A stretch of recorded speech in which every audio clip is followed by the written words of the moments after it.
8 months ago, our son Harold embarked on his journey to school, leaving Sabrina and me to transition into the phase of empty nesters at the youthful age of 45. We beamed with pride at his scholarship to Oxford University.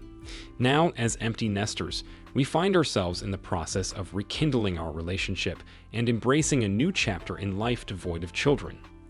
I assumed that our married life would immediately improve and we would return to the activity that used to be frequent and fun. However, during the initial 2 months, Sabrina grappled with a touch of melancholy seeing her beloved son venture into the world on his own. Moreover, as she approached her 46th birthday, she became aware of some new facial lines and a few extra pounds. While I found these features only added to her allure, she seemed to perceive them as signs that life was slipping away and that the days of thrill and adventure were behind her. Upon researching, I discovered that such sentiments were common. In response, I endeavored to offer her constant encouragement, abundant compliments, and ample time to adjust to our evolving family dynamic. It took a couple of months, but on Friday night, she returned from work radiating happiness and contentment, reminiscent of the wife I knew 20 years ago. Bursting with smiles, she seemed like a rejuvenated woman, and we spent the weekend ensconced in each other's arms, making up for lost time from years spent tending to responsibilities that were now a thing of the past. The following morning, I awoke to find Sabrina nestled against me, her face glowing with satisfaction. "Good morning," she greeted me with a smile. "Last night was incredible. Whatever sparked that, I want more of it." "I love you, darling," was my simple response as I held her tightly. For the first time in years, I felt that our marriage was back on track, ready to embark on the next phase of our journey together.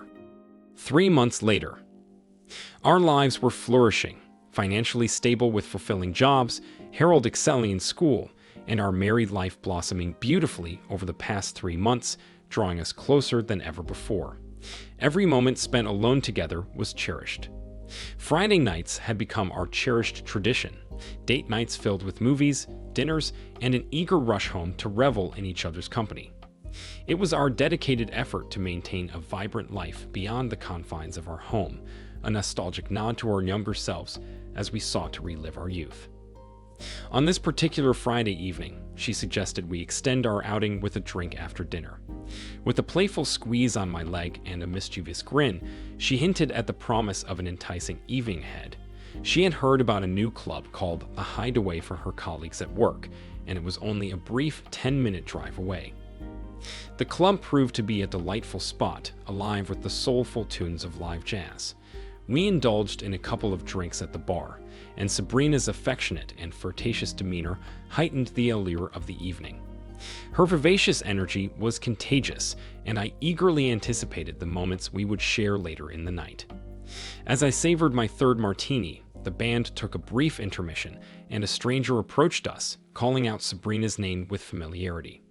My surprise was palpable as I watched my wife's expression shift from joy to apprehension, hastening to introduce us before any further exchange.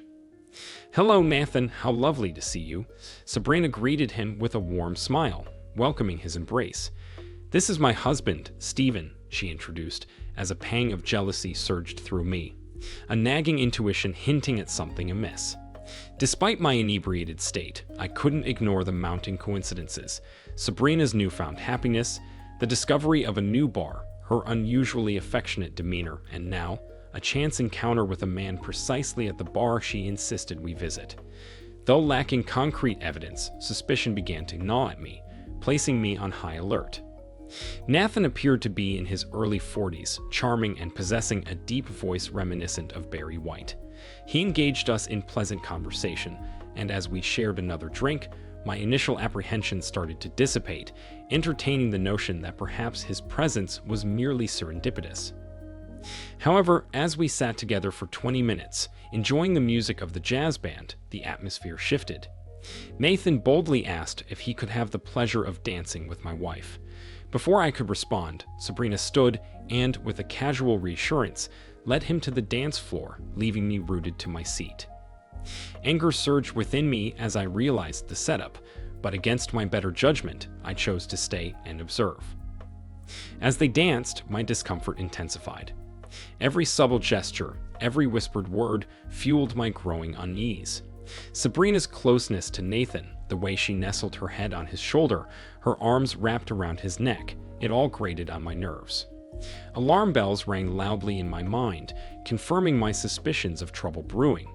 When they returned, their demeanor unaffected, Nathan resumed conversation as if slow dancing with my wife was an ordinary occurrence. Nathan showered my wife with praise for her assistance at work, and when he inquired about my hobbies, Sabrina swiftly interjected, almost as if rehearsed. "Stephen adores football. He's a die-hard Manchester fan. Not a match escapes his attention on the telly," she exclaimed eagerly. "Is that so, Stephen? Tomorrow's playoff game must be on your agenda then," Nathan remarked. "Certainly, Winston and I never skip a game. We'll be at the pub, relishing their victory over Liverpool," I confirmed. "Well, Stephen, today's your lucky day. I happen to possess 2 tickets to the match, graciously gifted by one of my suppliers. As I'm not particularly interested in football, I was planning on giving them away," Nathan announced, revealing the coveted Tier 1 center field seats. I instantly grasped the underlying implication of his gesture. He resembled the serpent tempting Eve with the forbidden fruit. Suppressing my irritation, I responded with feigned nonchalance, "Impressive tickets indeed. Why don't you enjoy the game yourself?" "Not my cup of tea, old chap. I insist you have them, especially as you're Sabrina's husband. It would be an honor," Nathan pressed. His words stoked a fiery resentment within me. I accepted the tickets, though seething with indignation. If he dared address me as old chap or old man once more, I feared I might lose my composure entirely. In a composed manner, I responded, "Thank you, Nathan, for your generosity. I'm sure Sabrina and I will make the most of the game." However, I braced myself for what I knew was coming when my wife interjected. "Darling, I really don't enjoy attending those games. You should go with Winston. Both of you would have a better time. Don't worry about me. I have plenty to keep me occupied." "So, it's settled then. You'll go with Winston tomorrow," she declared firmly. At this juncture, I couldn't discern the extent of their relationship. Whether she had already crossed the line with him or was contemplating opening our marriage, it was evident that she desired him, while I found myself relegated to the sidelines. Despite her misinterpretation of my determination and astuteness, I chose to observe the situation unfold. Armed with nothing but intuition, observations from the dance floor, and the orchestrated setup at the bar, I resolved to let events unfold while plotting my next moves. Sharing my wife was out of the question, regardless of the allure of playoff tickets or any financial enticement. If she sought companionship elsewhere, she was free to do so, but I refused to participate in such a game, and her decision would have consequences. My perception of Nathan was clear. He exuded sophistication, charm, and a captivating allure, traits that undoubtedly appealed to women in their 40s. Yet the issue lay in his pursuit of a married woman, which rendered him off limits. Nathan was the archetype of a predator relishing in the game of seducing married women and reducing their husbands to mere bystanders, fueling his own ego and sense of power. I recognized him for what he truly was, a manipulative force of malevolence. Despite the jovial atmosphere induced by drinks and her time with Nathan, Sabrina failed to notice my silence since we departed from the bar. Winston and I attended the playoff game as planned, though I wasn't naive. Before leaving, I strategically positioned 2 voice-activated recorders in our home, activating them via the Find Me application on her phone while she showered. Assuming they would have ample time together in my absence, I anticipated either their rendezvous or a discussion regarding the events of the previous night at the bar. However, to my surprise, she remained at home throughout the duration of the game, and the recordings yielded no noteworthy information. Despite my vigilance, my suspicions lingered, leaving me on edge for what lay ahead. Upon returning from the game, I found Sabrina impeccably dressed and a delicious dinner awaiting me. After exchanging affectionate greetings, she guided me to the kitchen. "How was the game, darling? Did our team emerge victorious?" she inquired. "Yes, Manchester secured a 3-1 victory," I replied. Sweetheart, you must be thrilled to have experienced the game from such fantastic seats. Nathan's gesture was incredibly kind, she remarked. Yes, very generous of him, and the seats were indeed excellent, I affirmed. Sabrina seemed content, her smile radiating throughout the evening. To my dismay, conversations about Nathan became a regular occurrence thereafter, whether at work or during our dinners. She praised his success, his lakeside cottage, his globe-trotting adventures, and his purportedly amiable nature. My patience wore thin. Then, one evening, she returned home brimming with excitement, showering me with more affection than usual. That was quite the warm welcome. What's the occasion? I inquired. You won't believe it, but you remember how I've always talked about La Traviata. Sabrina began excitedly. Yes, I recall. Why do you ask? I responded. Well, there's a performance at the Royal Opera House this Friday, she revealed.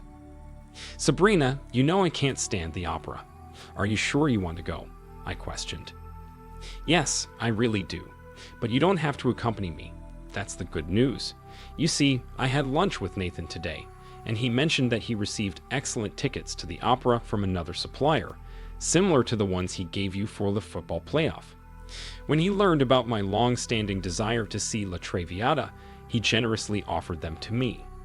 He was disappointed when I explained your aversion to the opera and your unwillingness to attend. However, he came up with a wonderful idea, to take me to the opera and then for a nice dinner afterward. Wasn't that thoughtful of him, dear? Sabrina gushed. Very considerate. What a gentleman, I replied sarcastically before adding, but naturally, you declined his offer. Well, no. Why would I do that? I mean, I know you don't want to go, and it's not a big deal. Surely, you don't mind if I accompany Nathan, Sabrina countered. It is a big deal. The issue here is that you shouldn't be going on a date with another man, regardless of whether I'm present or not. That's not the behavior of a wife. Frankly, I'm surprised you would even entertain the idea of accepting a date, I stated firmly, fully aware of the orchestrated nature of this situation. Oh my, I didn't see it that way at all. I'm sorry, you've misunderstood. You know Nathan, he's our friend. He generously gave you those fantastic playoff tickets, and we had a great time. He's always covering our drinks and has been a supportive colleague for me at work. I'm sure you understand, Sabrina explained. Internally smirking, I decided to allow her enough leeway to reveal her intentions and see where this would lead. Well, yes, he's done all that, and he appears to be a decent guy. However, I'm uncomfortable with the idea of my wife socializing with another man. I'd prefer if you didn't go or engage in anything foolish.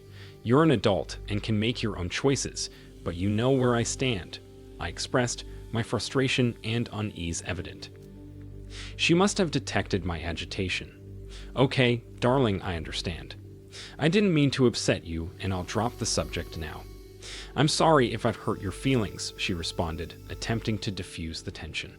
My feelings are intact. It's the integrity of our marriage that concerns me, I retorted.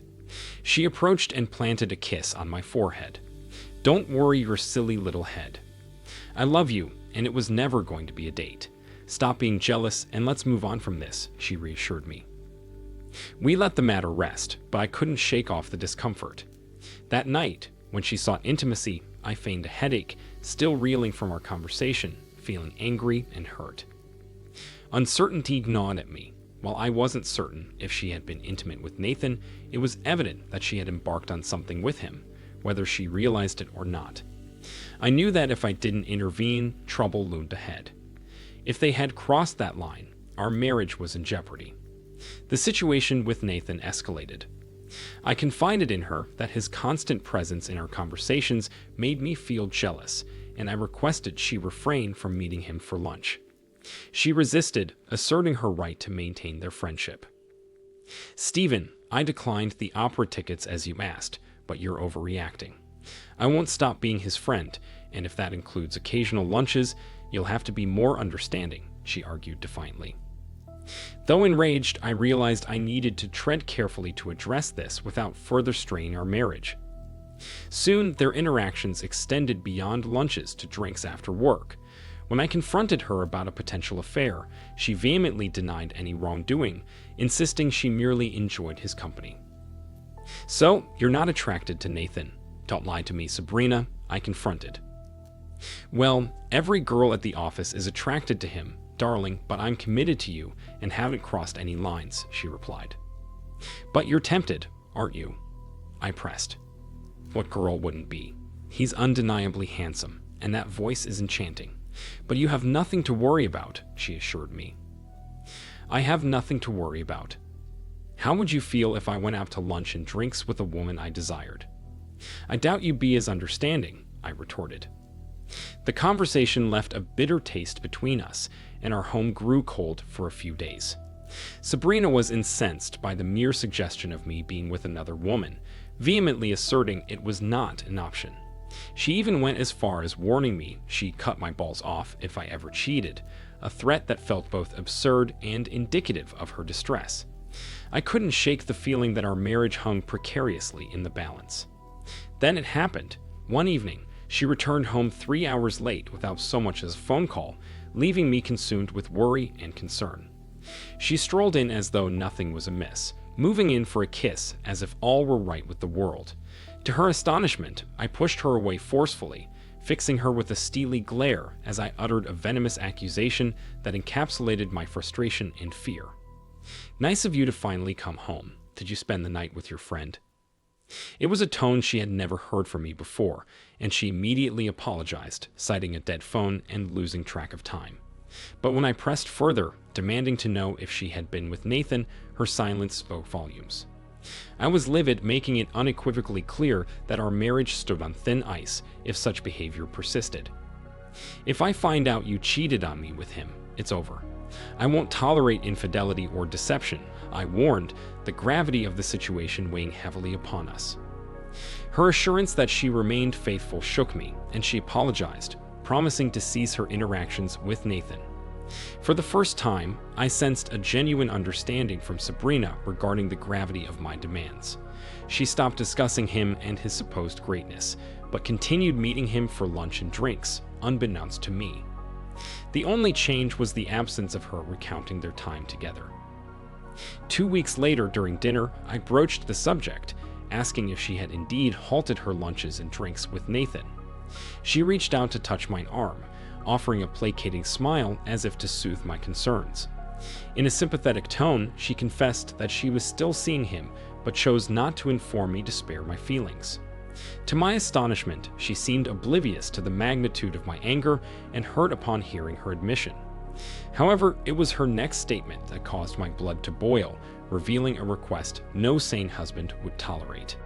"Darling, you know I love you, and Nathan is just a friend. The thing is, he asked me to accompany him to his company dinner function, since his date canceled last minute. He needs someone by his side, and since we're such close friends, I agreed to go with him and assured him you'd be fine with it." Shaking my head in disbelief, I retorted, "No, I'm not fine with it. Absolutely not. You can't go with him. Sabrina, you're still my wife, at least for now. Stephen, stop being so jealous and irrational. He's our friend, and he needs my support. I'm going, and you'll just have to trust me. I promise everything will be okay," she countered. Old fool. Damn. Had this man's influence rubbed off on her to the extent she now referred to me as the old fool? "Sabrina, if you go, I can assure you I won't be okay, and our relationship will suffer. I can't physically prevent you, but the answer is no, you cannot go," I asserted firmly. Naturally, we slept in separate beds that night and for the following week. My interactions with her were minimal as I grappled with anger and disappointment over the Nathan situation. To her credit, she seemed to comprehend my feelings and ceased pestering me about Nathan and the proposed date. The day following her confession, I received an unexpected call at work from Nathan. Apparently, Sabrina had given him my number, hoping he could persuade me to change my stance. I made a mental note to address this breach of trust when I returned home later that evening. "Stephen, old chap, how are you?" Nathan greeted me casually. "Nathan, what a surprise. What brings you to call?" I responded, curious to discern his intentions. "I'm calling to apologize. I'm sure Sabrina filled you in on my request for her to accompany me to my company event. I realize now it was a mistake to involve her in that manner, and I apologize if it caused any strain at home," he explained. "Yes, it was quite unexpected, and I made my feelings clear to her," I confirmed. She did mention indeed. "You see, my error was not contacting you first and seeking your approval, rather than placing Sabrina in that predicament. It should have been a conversation between us men," Nathan acknowledged. I sat in stunned silence. The audacity of this man was staggering. As I listened to his smooth, persuasive voice, my anger surged. "So, old chap, allow me to make it up to you. Name your preference, and I'll arrange it. Perhaps season tickets to Manchester would suit you?" he offered smoothly. "Nathan, are you seriously suggesting I trade my wife for football tickets? Are you attempting to reduce my wife to a commodity? Trading companionship for merchandise? Do you hold her in such low regard?" I seethed, my anger palpable. "Let me make one thing abundantly clear. I do not share my wife with anyone. And if you dare address me as old man or old chap one more time, I swear I'll rip out your tongue the next time we cross paths. I am perfectly capable of purchasing my own tickets. Let's put an end to this discussion, shall we?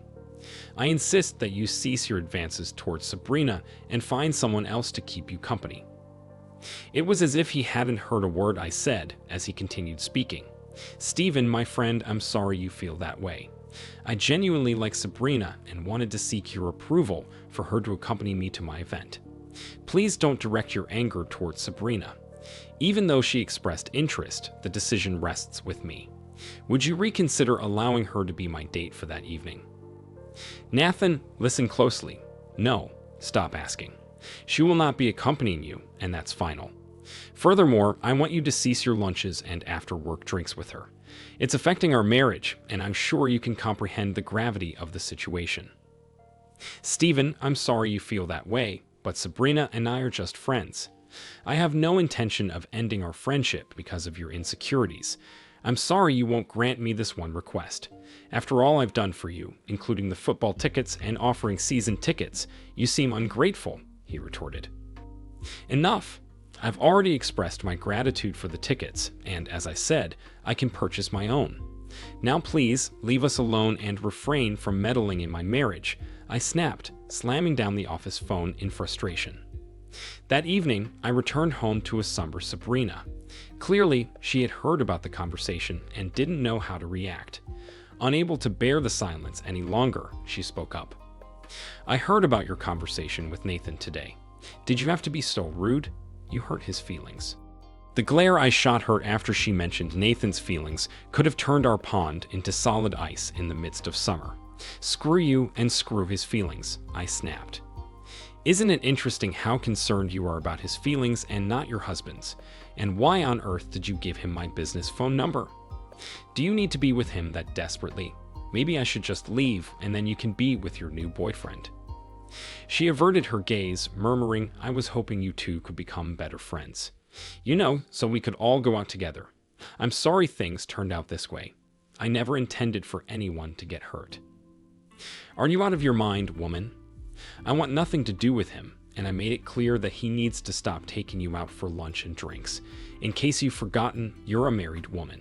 It's time you started acting like one, or this will end in disaster. Mark my words," I retorted sharply. Her frustration boiled over, and she shot back, "Stop behaving like a jealous teenager.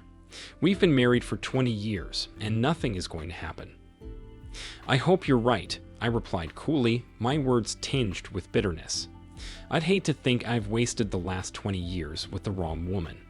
The weight of my statement seemed to hit her, and I hoped it would bring her to her senses. We didn't exchange another word that night. In fact, I started sleeping in our son's room, consumed by anger over her actions and remarks, needing to be alone. Sabrina was distraught over my decision to sleep separately and attempted to make amends over the following weeks. She claimed she had stopped meeting Nathan for lunch and tried to be a more affectionate wife. Eventually, I returned to our bed, but I wasn't ready to be intimate with a woman who harbored obvious feelings for another man. She wasn't pleased with my reluctance and made numerous attempts to initiate intimacy to no avail. I had a sinking feeling that Sabrina was still seeing Nathan, and my gut told me I needed to be vigilant if I wanted to salvage my marriage. Unfortunately, my suspicions were confirmed when I stumbled upon the date of Nathan's event while casually perusing my wife's text messages. We never had passcodes on our phones before, and I had never felt the need to snoop, but the discovery left me feeling despondent because I knew our relationship was about to change. However, this newfound knowledge also made my next steps clearer. It came as no surprise that Sabrina's recent displays of affection and attempts to be the perfect wife were merely an attempt to divert my attention away from the Nathan situation. What I learned was that she was planning to spring the news on me that she was attending the event with Nathan the following Thursday night. This realization sparked an idea. I wanted to test her loyalty and see if she would choose to be faithful despite my forbidding her to be with him. So, over breakfast the next morning, I casually mentioned that I had a meeting scheduled on the 22nd in London and wouldn't be returning until late the following evening. Knowing full well that Nathan's event was on the same date, I offered her the opportunity to either deceive me by attending the event or come clean and confess her plans. Either way, I had made up my mind. I wouldn't stick around. If she admitted her intentions and went to the party, I would leave and file for a separation. If she attended without informing me, it would mark the end of our marriage. Unfortunately, Sabrina remained silent and chose not to divulge her plans. She continued to deceive me by maintaining the facade of a loving, perfect wife. Each evening, I returned home to wonderful dinners, a spotless house, and affectionate kisses, yet there was no mention of Nathan or the impending event. As I kissed her goodbye on Thursday morning, I knew it would likely be the last time, and I left for my office with a heavy heart. However, my intention was never to travel to London. I planned to spend the night at the same hotel where the event was being held. During this time, I sought legal counsel and arranged for divorce paperwork to be prepared, along with arrangements for a potential date to serve the papers. I even offered to pay the process server double to accompany me to the hotel event and deliver the papers upon my approval. If Sabrina did what I suspected she would, then our marriage was over. Nathan's dinner engagement. Disguised modestly with a medical mask, tinted glasses, and a cap, I sat in the lobby, reading the newspaper while keeping a perfect view of the front doors. As expected, at 8 p.m., Nathan strolled into the hotel with my wife on his arm. She was adorned in a little black dress, dark stockings, and high heels. Her figure accentuated, her lack of a brat evident. They laughed and greeted others in a jovial manner, their demeanor suggesting a loving couple. Though I anticipated their appearance, I wasn't prepared to witness their intimacy firsthand. Despite my seething anger, I managed to keep my composure and discreetly recorded the scene with my cell phone, a piece of evidence I would later share with my son when explaining the impending divorce.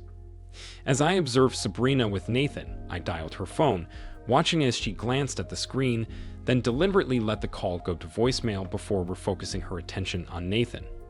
It felt as though someone had ripped my heart from my chest as I witnessed her disregard for my call, prioritizing her time with him over our relationship. Though tears threatened to spill from my eyes, I held them back, leaving several voicemails in a futile attempt to salvage what remained of our bond. Hi baby, it's 8 p.m.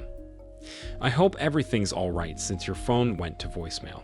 I miss you so much, and I love you, I pleaded in each message, clinging to the hope that she might listen, feel a pang of guilt, and leave the party before things escalated beyond repair. There was still a chance if she chose to leave or called me to confess. The end of our marriage. That night, she never bothered to listen to the messages. I lingered around the dinner area, keeping a discreet distance as I observed them. It became evident that their connection ran deeper than Sabrina had led me to believe. They behaved as a couple throughout dinner. Careful to remain unseen, I monitored their movements, and by 10 p.m., after several dances and some intimate moments, it was apparent they were preparing to leave the dinner party. Armed with the room number obtained from the text messages and aided by the generous tip I had given the bellman, I knew exactly where they were headed, room 1246. Susan, the process server, arrived promptly at 10 p.m., and we reviewed my plans. I gladly handed her an extra 200 quid for her assistance. At 11 p.m., Susan and I boarded the elevator and made our way to room 1246. Susan knocked on the door, and we heard some movement inside as I positioned myself to the side of the peephole. A deep voice queried from within, "Who is it?" Susan held up her ID to the peephole and asserted, "Security, please open the door." Although he likely didn't scrutinize the ID, it proved effective, and we heard the lock disengage. As the door cracked open, revealing Nathan's face, I swiftly stepped in front of Susan and forcefully kicked the door open, causing Nathan to stagger backward, collapsing naked and bewildered onto the floor. A feminine gasp emanated from within the room as he rolled in front of Sabrina. However, her gasp morphed into a piercing scream upon realizing it was me standing before her. As Nathan lay sprawled on the floor, I pressed my foot firmly against his neck, all 200 pounds bearing down on him, commanding him not to move. Gesturing to Susan, I signaled for her to approach Sabrina and deliver the divorce paperwork. With a solemn expression, Susan handed the documents to Sabrina, capturing a snapshot of her shocked reaction holding the envelope. In a symbolic gesture of finality, I removed my wedding ring and flung it in her direction.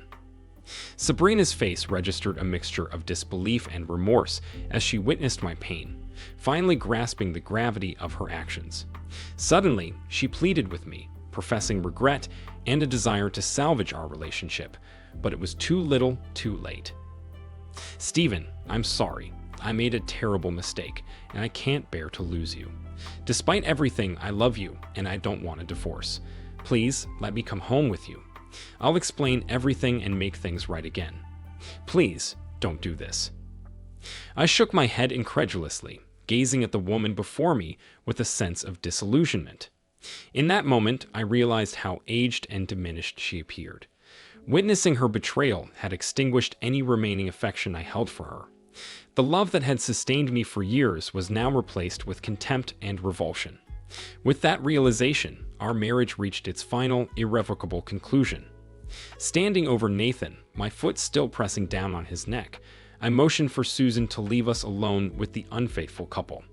As the door clicked shut, I turned to face my wife, my voice heavy with despair and anger. "Congratulations, you shattered my heart and brought an end to our 20 years together. And you did it in the most despicable way possible. You lied to me, betrayed me, and then chose to deceive me with that scumbag. Because of your actions, our time together has come to an end. Just sign the divorce papers and don't even think about coming home until Saturday afternoon. I'll need a day to gather my belongings. You can stay in our flat until it sells, which I imagine won't take too long. In the meantime, why don't you move in with this asshole?" I said, took my shoe off his throat and slammed it on his manhood. As I left the room and my wife for the last time, there was a sound like a man in terrible pain. Epilogue. Nathan lost the ability to continue his lineage as he was pinned to the floor. He attempted to pursue legal action, but I made it clear to Sabrina that if she testified in his favor, I would reveal her affair to her family and present them with the incriminating photos. Understanding the gravity of the situation, she wisely chose not to cooperate, informing the police that she didn't recognize the individual responsible for his injuries. Nathan, feeling enraged and betrayed by the woman he had taken from me, was left seething with frustration. After 2 months of persistent attempts to reconcile, Sabrina reluctantly signed the divorce papers, finally acknowledging that our marriage was beyond salvaging. Realizing the irreversible damage done, she mustered the courage to share the truth with our son, taking responsibility for the demise of our once happy years together. With the sale of our flat, we divided our assets and embarked on separate paths. Nathan, incapacitated and nursing his wounds, distanced himself from Sabrina, now a single woman. He rebuffed her advances, urging her to move on and find someone else. At 46, divorced and carrying a few extra pounds, she found herself not as desirable as she once believed, particularly after the harsh reality check of Nathan's deceit. Meanwhile, I dedicated myself to self-improvement, hitting the gym diligently and shedding excess weight. 6 months later, I emerged in great shape and crossed paths with Tina, a charming 37-year-old divorcee with a delightful 9-year-old daughter named Emily. Tina appreciated my loyalty and affection, treating me like royalty, while Emily and I formed a special bond, and I relished the opportunity to spoil her. At Harold's graduation, Sabrina, now 50 and showing signs of age, appeared solitary and discontent with the direction her life had taken. Learning from Harold about her feelings of envy and sadness upon witnessing my newfound happiness with my new family, I couldn't help but feel a twinge of pity for her as I basked in the joy of my beautiful wife and daughter. Sabrina poured her heart out to our son, expressing deep remorse for her actions and how poorly she treated me. She couldn't forgive herself for succumbing to the seduction of that despicable man. She confessed to Harold how losing my love made her realize the magnitude of what she had given up and how much she missed our old life together. She recognized that her selfish desires had caused immense pain and loss for everyone involved. On the contrary, my life took a positive turn shortly after the divorce was finalized. Tina, having experienced the devastation of being cheated on by her ex-husband, made a solemn vow to never inflict such pain on me or our marriage. We remained devoted and faithful to each other for the next 30 years, cherishing the 3 grandchildren that Emily and Harold blessed us with. Nathan disappeared from our lives following his injuries, while Sabrina chose not to remarry, spending the next 2 decades as a lonely woman plagued by remorse for betraying me and destroying our once happy life together. Harold found happiness in marriage with a wonderful woman, expanding our family and giving us another grandchild. He forged a close bond with my new family, and Sabrina became a distant presence, only appearing at Harold's events and, eventually, at her funeral. The second story. My name's William Jenkins, a 26-year-old with decent looks and a stable job. Sunday mornings are for indulging in a second cup of coffee while perusing the Sunday paper. Today, however, my tranquility was disrupted by a striking image in the paper. It was a large 2-column photo that seemed to captivate my attention entirely. As I gazed at the picture, my mind drifted into a sea of contemplation. It had been 2 years since our paths diverged, yet the sight of her face still stirred a pang of ache within me. Who could evoke such a visceral reaction from me, you might wonder? Well, that's a tale worth telling. Back when I was 23, I found myself living and working in a quaint college town adorned with 4 educational institutions. Among them were 2 all-girls colleges, a state university, and a sizable business college. It was a landscape teeming with vibrant youth, what some might aptly dub a target-rich environment. Among my circle was Stephen, a close friend navigating the intermission between semesters while toiling away at our workplace to fund his education. He, too, was a fraternity brother at the state school. Together, Stephen and I often played the role of each other's waymen on countless escapades. Our objective was clear: to indulge in intimate encounters with as many of the young women as possible. With our skills finely honed, our targets rarely eluded us. Stephen and I found ourselves at a lively sorority mixer, reveling in the atmosphere of free-flowing alcohol, complimentary snacks, and a plethora of codes. Engaging in what could only be described as a scouting mission, I scanned the room to identify the fortunate candidate for the evening. During that phase of my life, I must admit, I possessed a rather inflated ego. In my mind, I was the epitome of charm, a veritable deity's gift to women. With my suave demeanor, attractive appearance, and self-assured attitude, I found success with many of the college girls. Yet sincerity and depth in relationships were lacking in my character at that time. But back then, such shallowness seemed acceptable to me. I had my sights set on a promising prospect, a cute, petite redhead, when Stephen intervened, redirecting my attention towards a group of girls on the outskirts of the party. They'd observed the festivities from a distance, not fully engaging in the revelry. Among them stood a striking example of the quintessential college code, Leona Morris. She exuded an air of poise, dressed impeccably, possessed a desirable figure, and boasted a captivatingly beautiful face. Curious, I inquired about her identity. "That's Leona Morris," Stephen informed me. "She's off limits. Attends Williams College, and rumor has it, she never repeats a date. The few guys who've taken her out swear she's either gay or as cold as ice. None have even made it to holding hands, and you won't either." She's not gay, I countered. Observe how she eyes the men passing by. She's definitely checking them out. I think she's just cautious and discerning. She won't easily commit to just any guy. Wow, Dr. Phil, you've got her all figured out without even exchanging a word, Stephen teased. You're quite the mind reader, aren't you? Or maybe just full of it.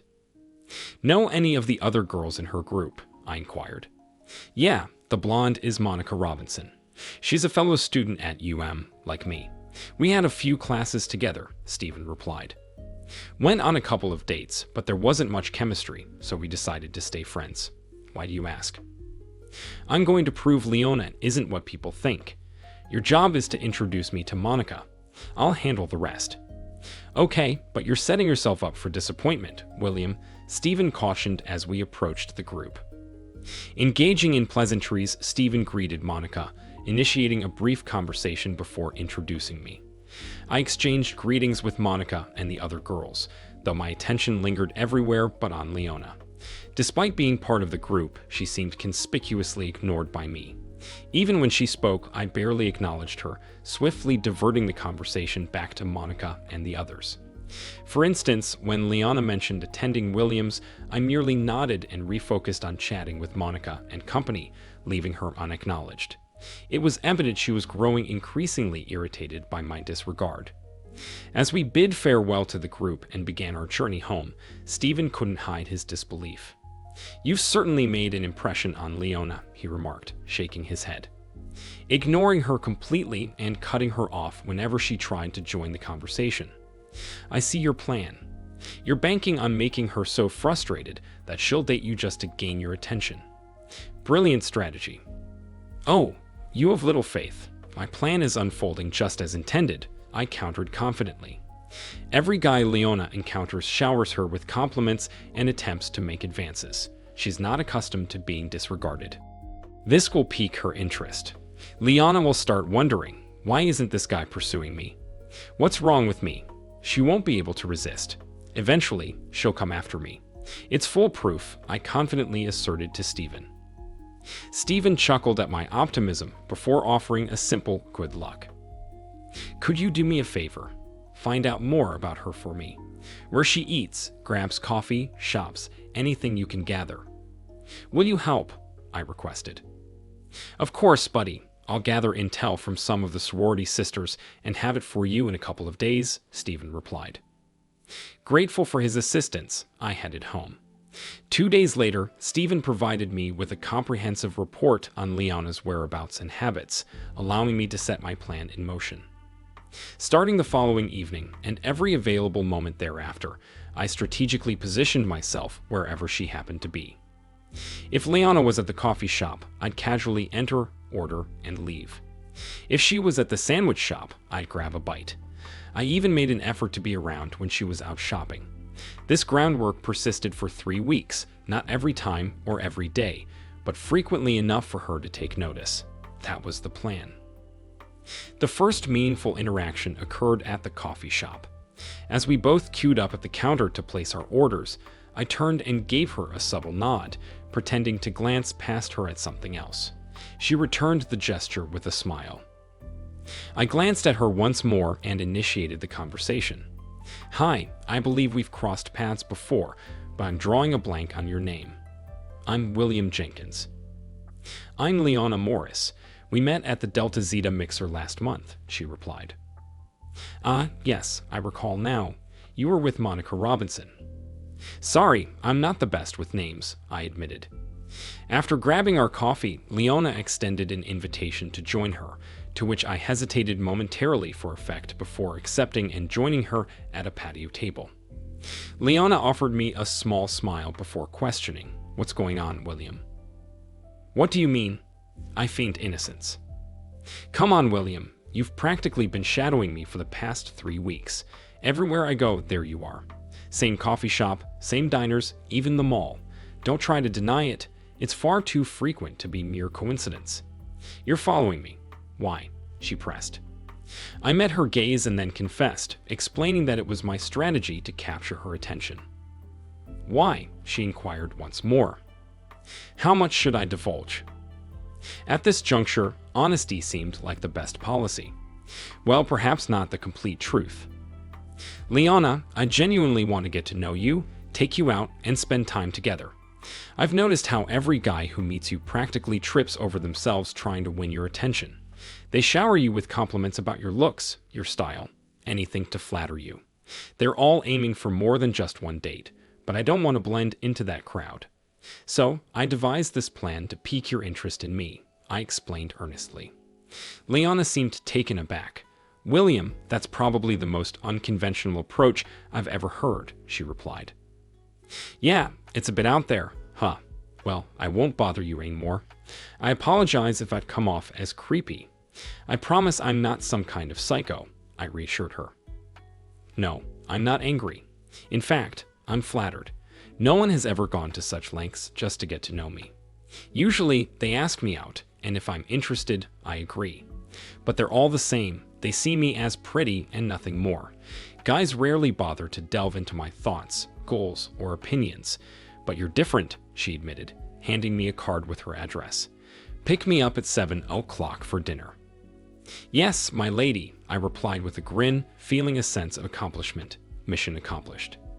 As I drove to pick up Leona later that evening, I had a serious chat with myself. Okay, I thought, you've made it through the door. Don't blow it by being like all the other guys she's dated and dismissed. Stay focused, no matter how stunning she looks. Engage with her, pay attention, and make her believe you genuinely care about her beliefs, philosophies, and aspirations. To keep her, you have to stand out from the crowd. I pulled up to the apartment building, and to my surprise, Leona swiftly made her way to the truck and hopped in before I could even step out to open her door.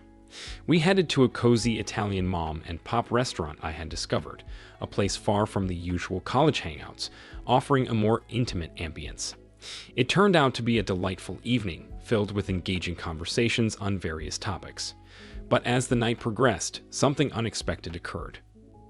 According to the plan, I was supposed to feign interest in her interests, but as our time together drew to a close, I realized that my feelings were genuine. This girl, Leona, was extraordinary, at least in my eyes. It was a daunting realization for someone who had been known to play the field. I found myself wanting more from her, not just as another conquest, but because I genuinely liked her. Sitting in the car parked in front of her place, I made a decision to come clean. I wasn't sure how she would react to the unvarnished truth, but if I wanted this to go anywhere, I knew I had to be honest. Leona, there's something I need to tell you, I began, steeling myself for her response. What I said earlier today about not wanting to be just another guy, that was true, but it was also part of a plan I had concocted. However, after spending this evening with you, I've realized that my desire to get to know you and spend time together isn't just a part of the plan. It's the truth. I didn't know it this morning, but now I do. I'm sorry for misleading you. I've discovered that you're much more than just a pretty face, and I genuinely want to spend more time with you. I guess I messed up. Thank you for dinner, and I suppose I'll see you around. I felt utterly defeated. Here was a girl who had genuinely sparked my interest, and yet my manipulative schemes had pushed her away. What a fool I had been. Oh my, when you start talking, there's no stopping you, Leona remarked, a hint of amusement in her voice. That was quite the speech, but what's even nicer is that I think you genuinely mean it. You've been different tonight, different than I expected. I looked at her, perplexed. What do you mean? I did some digging, she confessed. You have a bit of a reputation in our little community, William. You're known as quite the player, and apparently you're rather good at it. Most of the girls I spoke to didn't have any complaints, except for the fact that you steer clear of relationships. And I know you ignored me at the mixer on purpose. It was all part of your plan. Oh, hell, I muttered, feeling a pang of regret. No one has ever gone to such lengths just to meet me and ask me out, Leona continued, her tone softening. It's incredibly flattering. Let's see where this takes us. But no more games, okay? And so began our time together. Almost every night of the week, we were inseparable. Dinners, movies, college parties. It was a whirlwind. Throughout it all, my feelings for Leona deepened. I couldn't say for certain if it was love, but it was definitely more than just a strong liking. However, the frequency of our outings began to strain my finances. I couldn't afford to keep up with 20 to 25 dates a month. When I declined Leona's invitation for the third time, she wanted to know what was going on. "Remember our agreement when we started dating, William? No more bullshit. What's going on? You've turned down 3 dates in the last 10 days. Talk to me," Leona demanded, her tone firm. "I'm sorry, Leona. It's a pride thing, I guess. I simply can't afford to take you out as often as we've been going. I'm just an average guy here, and my paycheck isn't exactly hefty. After covering expenses, there isn't much left. It's not that I don't want to see you, I just can't afford lavish outings every night. I'm sorry," I explained, feeling somewhat embarrassed by my financial situation. Leona took my hand, offering a reassuring smile. "You silly man. Why didn't you say something earlier? We don't need to spend money every time we go out. There are plenty of free or inexpensive activities we can enjoy together, museums, galleries, walks by the river, and more. We can even have quiet evenings at your place or mine, just watching TV. You don't need to spend money every time." I guess I was ashamed of not having much money, I admitted. "Here's the plan," Leona declared. "We'll go out for dinner or a movie twice a week. You pay one time, and I'll pay the next. On the other nights, we'll enjoy the free stuff and simply spend time together. No arguments, that's how it'll be. Unless, and I just thought of this, you actually want a break from me," she teased. "No way. I'd spend every night with you if I could. I really want to be with you," I affirmed. And that's how we arranged it. Shortly after, as we strolled by the river one evening, everything seemed to align perfectly. That night, right there on the riverbank, we made love under the stars. It was almost a perfect night, if not for the persistent mosquitoes. We hadn't noticed the bites until we were in the shower together at her place later. That evening marked the first time I spent the entire night at her apartment, but certainly not the last. The following morning, as I reluctantly left Leona in bed to head to work, I encountered an unexpected obstacle. My truck refused to start. Hastily returning to her apartment to call a taxi, Leona inquired about the issue. I explained the situation regarding my truck and my plans to summon a cab. However, she swiftly intervened. "No need for that," she declared, tossing me her car keys. "You can take my car. It's in the basement garage, space 27. After work, swing by your place to grab some clothes and then come back here. You can shower and get ready at my place. It's my turn to choose the venue and my treat tonight. I'll see you around 5:30. Now hurry, you'll be late," she urged, planting a kiss on my lips. As I made my way to the basement garage to retrieve her car, I couldn't help but wonder what type of vehicle she owned. I hoped it wouldn't be one of those tiny, compact cars, but I supposed beggars couldn't be choosers. To my surprise and utter disbelief, parked in space 27 was a brand new Corvette convertible, just a year old. And to top it off, it was in my favorite color for a vet, candy apple red. I briefly entertained the idea that I might have mistaken the car, but the license plate read Glory 1. It was indeed Leona's car. Holy shit. When I arrived at work in the Corvette, Steven and the rest of the guys were understandably curious. I explained that it belonged to Leona. "I'll admit it, you're the master, buddy," Steven joked. "But seriously, how did you manage to get her car?" "My truck wouldn't start, and she told me to take her car. I had no idea she even owned a car, let alone a Corvette," I replied, still in disbelief. I basked in the envy of my coworkers and walked a little taller that day, knowing I was driving Leona's Corvette. It was an exhilarating feeling, and after work, when I met Leona for dinner, she casually mentioned that I could use her car whenever I wanted since she didn't use it much. Suddenly, I had a Corvette at my disposal. It was a significant upgrade from the dive I had been living in, so I basically moved into Leona's luxurious apartment. We agreed to split the costs of our dates, but it seemed that whenever we dined at fancy and expensive restaurants, it was always Leona's turn to foot the bill. I couldn't figure out how she managed to arrange that. On top of that, she started buying me gifts. I tried to protest, telling her it wasn't necessary, but she insisted that she enjoyed buying things for me.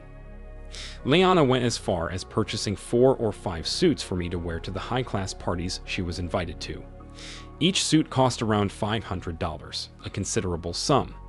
They were undoubtedly stylish garments. During a Sunday afternoon picnic, I finally mustered up the courage to express my discomfort about accepting all the gifts and letting her cover the expenses of our extravagant outings. "Don't you want me to be happy, William?" she countered. "Of course I want you to be happy, Leona," I assured her. "It makes me happy to give you things. I enjoy going to those fancy places, especially with you," she admitted. "Leona, how can you afford all of this?" I asked, genuinely curious. "I'm attending school on a full scholarship, and I have a modest trust fund to cover expenses," she explained. "It's not much, but combined with the scholarship, it's enough to allow me to enjoy myself. Please, William, don't feel uncomfortable. Let me be happy." Her sincerity was evident, and I couldn't help but relent. If I had been a man of principles, I would have declined Leona's gifts, refused to use her car, and found my own place to live instead of enjoying her plush apartment. But two things held me back from acting on those principles. Firstly, I wanted Leona to be happy, and if her happiness involved showering me with gifts, I was willing to accept them. Secondly, I found myself enjoying the pampering.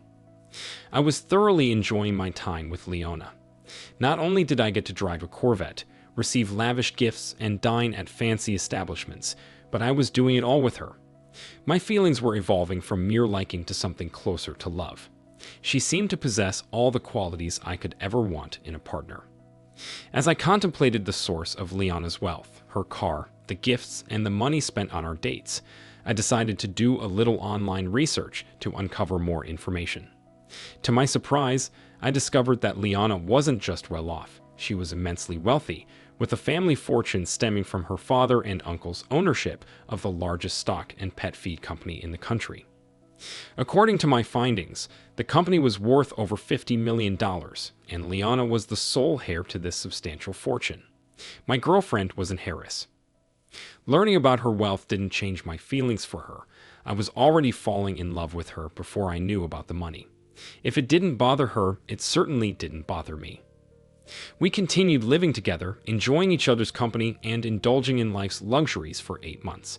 Then, one Saturday morning, my world came crashing down. Having just finished my shower and convinced Leona to get out of bed, we were preparing for a picnic with our friends later in the day, conscious that time was of the essence after staying out late the night before. As I slid into my jeans, the doorbell rang, interrupting our morning routine. The man at the door inquired, "Is Leona at home?" "Yeah, she's in the shower. Can I help you?" I responded. "You must be William," he remarked. "Could you tell her I'm here, please?" "Sure. Who are you?" I asked. "I'm Tristan Brooks, her fiancé," he replied. I invited him inside and offered to inform Leona of his presence. Despite trying to conceal it, I was taken aback. Her fiancé? What on earth? Entering the bathroom, I found Leona just stepping out of the shower. She greeted me with a kiss and suggested we skip the picnic and return to bed. "Leona, there's a guy named Tristan Brooks in the living room. He wants to see you, and he claims to be your fiancé." "What's going on, honey?" I inquired. "Oh, Elle," she muttered. "Get dressed and take him to the coffee bar downstairs. I'll call you when I'm ready." "Leona, what the hell? Your fiancé." "I think we need to talk," I pressed. "I know, but right now I need to get dressed. I will explain everything to you later," she assured me. Returning to the living room, I relayed Leona's message to Tristan and escorted him to the coffee shop on the main floor. My mind was reeling, unsure of how to react. He looked at me with a sense of understanding. "I know all about you, William, so don't start freaking out," Tristan began. "Leona's dad and I have been aware of her little romance for some time. We thought it was time to put an end to it. Leona and I will get married, but she keeps delaying it. She's been involved with 3 guys, including you, in the last 2 years. If it's any consolation, you've lasted twice as long as anyone else. Why do you put up with that? I mean, she's your fiancée. Don't you care that she lives with other men?" I questioned. "Well, you're the only one she's ever been intimate with or moved in with. She must care a lot about you. That's why we decided to put a stop to your affair," he explained. "Look, William, you seem like a pretty decent guy, so I'll give you a heads up. You can parlay this breakup into a large sum of money. I am authorized to offer you $5,000 to just walk away, Tristan proposed. I couldn't believe it. They were offering me a substantial sum of money to break up with Leona. I stared at the floor for a moment, my mind spinning with uncertainty. What should I do? Before I met Leona, given my past as a player, I would have likely taken the money and run, but the problem was I was falling in love with her. I'd rather have her, money or no money. My cell phone rang, and it was Leona asking me to send Tristan up to her place. She assured me she'd talk to me afterward, noticing my hesitation and promising it would only take 20 to 30 minutes. Reluctantly, I sent Tristan up to her and waited anxiously, wondering if my life was about to be turned upside down. It was 27 minutes later when Tristan emerged from the elevator and approached me. "I'm leaving, William. Please consider taking the money. You deserve it for what you're going through. Leona wants you to come up now. Good luck, William," he said before departing. I entered the elevator, feeling a mix of emotions. Leona was waiting with the door open when I arrived. She greeted me with a sad smile and a hug, leaving me uncertain about what to do or say. We settled onto the couch, and Leona began to speak. "William, I'm truly sorry. I never meant to mislead you or hurt you. Please believe that," she started. "So, I'm history, is that it, Leona?" I asked, feeling a surge of anger and fear. "You were meant to be just a distraction for me, William, but you somehow found your way into my heart. I may even love you, but we have to end this. I need to fulfill my duty to my family and go home. Please don't hate me. I've genuinely developed feelings for you, but it's time for me to leave," she explained, her voice filled with sadness. I sat there in silence as Leona began to pack her belongings. Then she handed me an envelope that felt somewhat heavy, adding one final surprise to the mix. "This is the title and keys to the Corvette. I don't want it around, it would only remind me of you. The keys to the apartment are in there also. The lease is paid for another year, so you might as well make use of it. I know you don't want to take either, but please make use of them and think about me once in a while. Goodbye, William." So here I am, 2 years later, reading the society page about the wedding of the year. Leona Morris and Tristan Brooks were wed at etc. etc. There were several pictures of the happy couple, though Leona didn't appear all that happy. I still have the Corvette, but I no longer live at the apartment we shared. 2 months after Leona left me, I received a letter from Tristan Brooks. Inside was a check for $5,000. I was tempted to cash it for about 0 seconds, but the check was sent back. Across the front, I had written, "Send Leona. Keep your damn money." Leona did her duty as she saw it. I hope she can find some happiness, because I sure haven't been able to. Part 2. The return address on the letter jolted me back in time, bearing the name Leona Brooks, Street Lewis, MO. It had been 4 years since I last heard from her. What could she possibly want now? Hadn't she played enough games with me in the past? 4 years ago, Leona and I had a short-lived thing.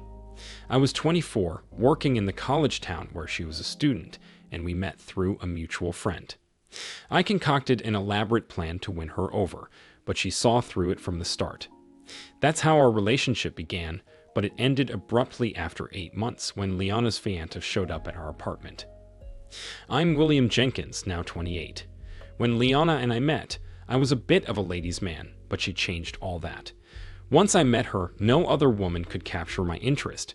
Leona, heiress to the largest stock and pet food company in the country, didn't draw me in because of her wealth. I only learned about her financial status near the end of our relationship. I believed we were deeply in love and would be together for a long time. However, that illusion shattered when her fiancé, Tristan Brooks, appeared at our doorstep. He revealed that Leona had a history of such affairs, and our relationship came to a screeching halt. After Leona left me, she expressed that she cared for me, maybe even loved me, but she had obligations to fulfill with this Brooks guy. Looking back, it seems like I was just a temporary distraction for her, a boy toy to pass the time. Her fiancé confirmed that I was just one of several guys she had been involved with. Despite the hurt, she left me with parting gifts, expensive suits, a luxury apartment lease, a Corvette, and more. But none of those compared to having Leona herself. 2 years later, seeing the story and pictures of her wedding in the society pages still stung. I hadn't completely moved on from her by then. Her departure left me withdrawn. I went through the motions of eating, sleeping, and working without much joy. The days blurred together, and I rarely went out except for the occasional visit to a coffee bar. Around 3 months after Leona left, I unexpectedly crossed paths with Monica Robinson, a familiar face from the past. Stephen, my coworker, had introduced us before, and Monica was aware of my history with Leona. I hadn't intended to engage with Monica beyond a nod, feeling guilty for using her as a means to get closer to Leona. "Hey William, how are you?" Monica's unexpected greeting caught me off guard. "I haven't seen you around lately. Don't you like us anymore?" "Hello Monica, I guess I don't frequent the same places as before," I replied. "Just because Leona is gone doesn't mean you can't join us at the parties anymore. Stephen and I, along with others, miss having you around," Monica insisted. To be honest, I haven't felt up to it. I'm still reeling from Leona's departure, and I feel remorseful about how I used you, Monica, I confessed, feeling a weight lift off my chest even as I spoke. Monica flashed a reassuring smile. "Don't fret about it. I understood why you wanted Stephen to introduce us. Your gaze kept drifting toward Leona, so I figured out who you were interested in." She chuckled at my surprised expression. "Come on, you can buy the coffee and fill me in on what happened." After grabbing our coffee, Monica linked her arm with mine and guided me to a secluded booth. Over the next hour, we delved into the intricacies of my relationship with Leona. Somewhere amidst our conversation, I felt a glimmer of hope stirring within me. Perhaps there was life beyond Leona after all. As Monica prepared to depart for her dorm, she offered some parting words of wisdom. "I believe Leona made a mistake in leaving you, William. It's time for you to reclaim your life and move forward. Give me a call sometime." With that, she bid me farewell and left, leaving me with a newfound sense of optimism. She was right. I had been wallowing in self-pity like a child who lost his favorite toy. It was time to mature, pull myself together, and move forward with my life. A few days later, I called Monica, and we decided to grab pizza and beer. It turned out to be a thoroughly enjoyable evening. As we spent more time together, our relationship transitioned from mere friendship to something deeper, though I couldn't quite pinpoint when it happened.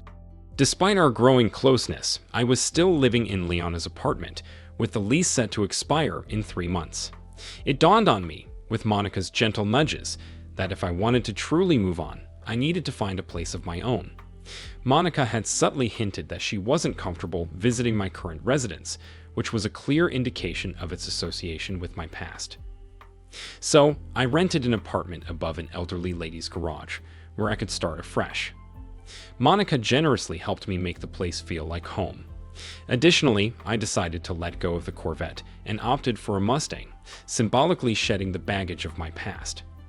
Over the next 9 months, Monica and I continued to see each other, leading up to her graduation. Our relationship was built on quality time rather than mere physical intimacy. However, despite our bond, I found it difficult to fully commit to Monica, still haunted by memories of Leona. It all came to a head the night after Monica's graduation. "William, I've been waiting for you to move on from Leona. I hoped you would, but it's clear you're still hung up on her," Monica began, cutting off my attempts to interject. "Don't deny it. You're holding back, and we both know why." She paused, gathering her thoughts. "I've accepted a job in San Antonio, and I'm moving there next week." "But I thought you were planning to work and live in St. Louis," I countered. "We could have seen each other on weekends." "I was considering that, but I can't continue like this. You're still fixated on Leon half the time, and I feel like I'm getting the short end of the stick in our relationship. I won't keep going on like this. If you ever move on from Leona, come find me," Monica said firmly before leaving the next week without a chance for a proper goodbye. They say you don't realize what you've lost until it's gone, and that proved true for me. It didn't take long for me to realize how much I cared for Monica. I wasn't sure if I was ready to love her, but I definitely missed her. 3 weeks after Monica left, I penned a letter to her expressing my feelings and letting her know I missed her dearly. Instead of a written response, I received a phone call from her, which felt even more meaningful. From then on, we spoke on the phone a few times a month and exchanged letters occasionally. I suggested visiting her several times, but Monica's response remained consistent. Have you moved on from Leona yet? Until you can honestly say yes, there's no point in us seeing each other. Our calls continued for about 2 months, but I began noticing a shift. More often than not, I would reach her voicemail and have to leave a message.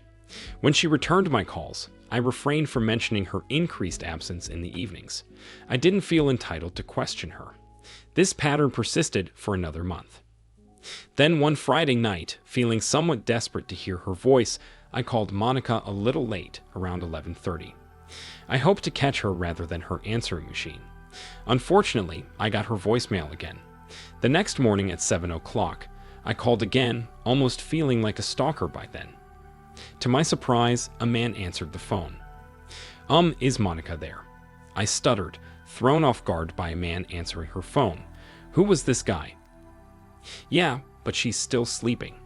If it's important, I can wake her up or take a message," he offered, his tone friendly yet irritatingly helpful. No real message, just tell her William called, and I won't bother her again," I replied curtly, my frustration mounting. "Are you sure, William? I can wake her up if you want. She needs to get up anyway.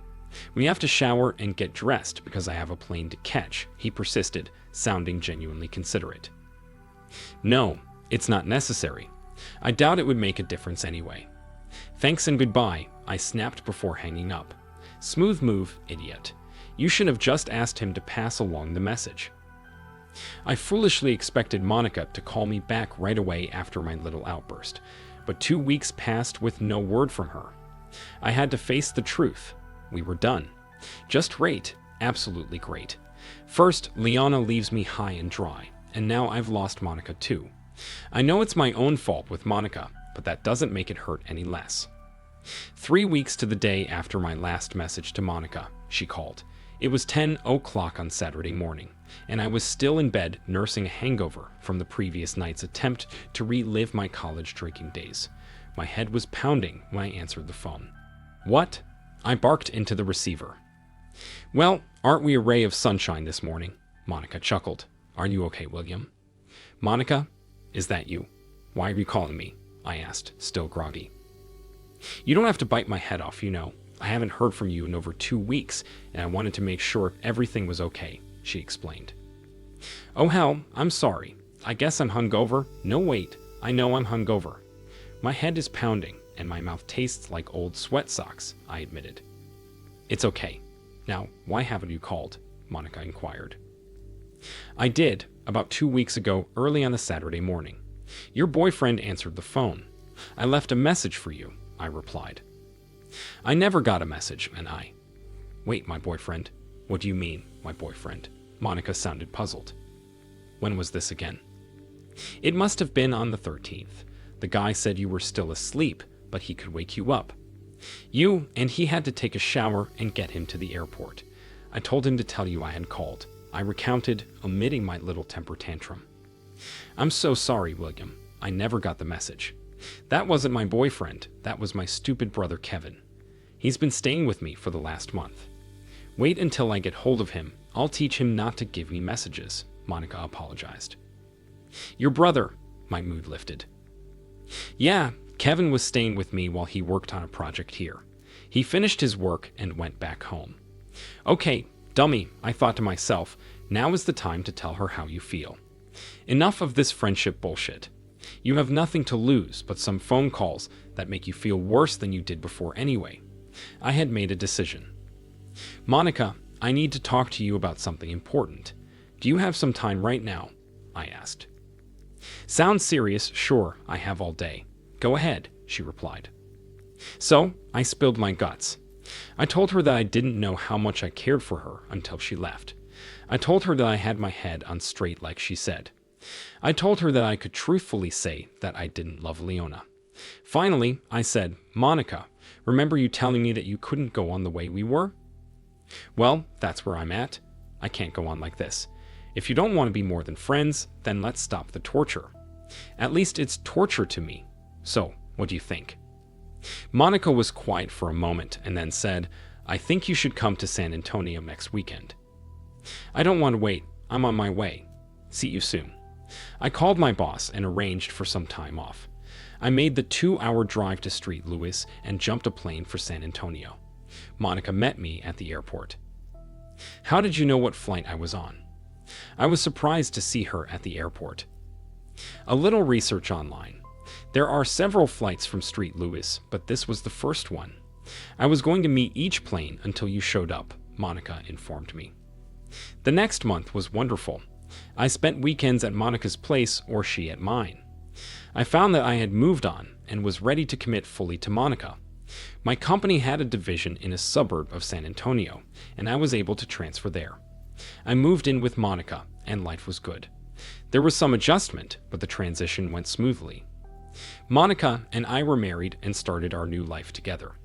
We had only been married a short time when I saw pictures of Leona's wedding. That was the only hint of a problem in our marriage, and that was mostly in my mind.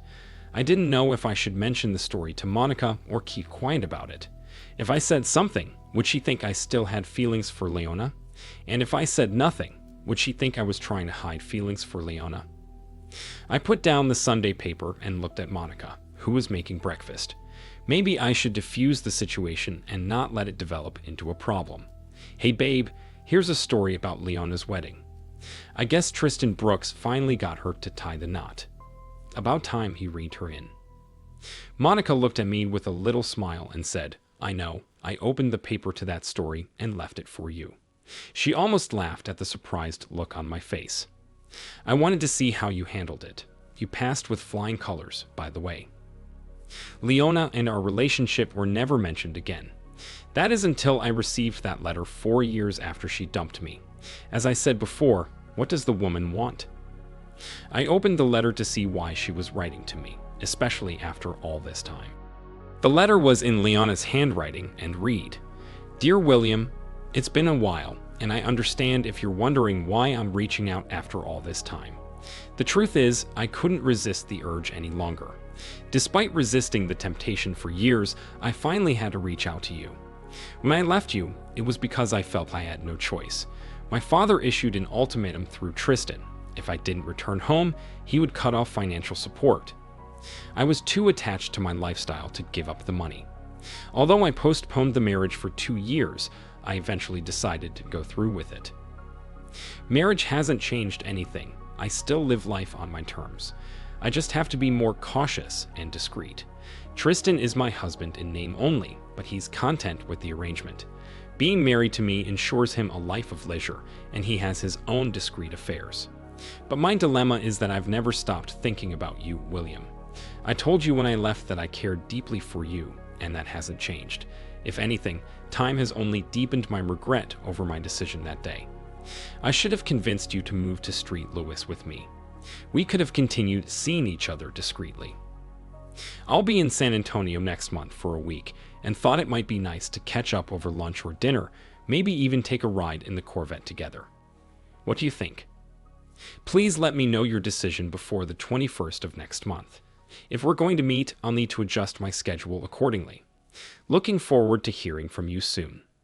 Love, Leona. I was taken aback, seething with anger. After all this time, she had the audacity to reach out to me again. It confirmed what I suspected 4 years ago. She was a deceitful person who got caught by her father. There was no way I was going to entertain her request. The real question was whether I should inform Monica about it. That evening, Monica arrived home about an hour later than usual. We sat on our deck after dinner, and I handed Leona's letter to her without a word. What's this? Monica asked, puzzled. Check the return address and then read the letter, I replied. As Monica glanced at the return address and started reading, her expression shifted from confusion to anger. Her face turned red with fury, signaling that she was about to unleash her wrath.